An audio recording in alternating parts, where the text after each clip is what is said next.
সবাই ছোট থেকে বড় হয়েছে, কিন্তু এরকম খারাপ কথা বলা ঠিক হয়নি। অবশ্যই এই ধরনের কথা বলা কখনোই ঠিক না, কারণ আমার হাজব্যান্ড একটা কর্ম করে খায়, সে কাজ করে খায়, কখনো সে চুরি করে খাইতেছে না বা কারো পকেটের টাকা সে মাইরা খাইতেছে না। আমরা কর্ম করে খাইতেছে, আমার হাজব্যান্ডও কর্ম করে খাইতেছে।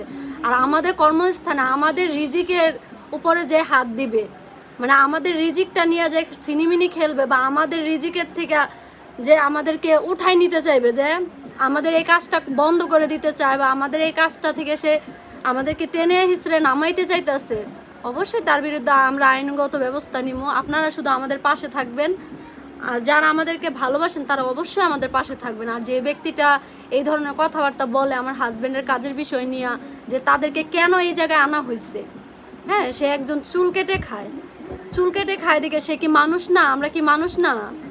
আপনারা হয়তো 10 তলা 20 তলা বিল্ডিংয়ে থাকেন, আমাদের হয়তো বিল্ডিং না। ইনশাল্লাহ আল্লাহ যদি চায় আমাদের তো হইতে পারে, হইবে না যে এমন কোনো কথা না। আল্লাহ যদি চায় অবশ্যই আমাদেরও হইব একটা বিল্ডিং।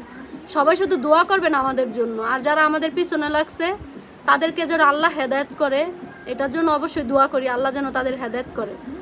আর কারো ক্ষতি করে কোনো দিনই কেউ উপরে উঠতে পারে না, সেটা কোনো দিনই পারবে না।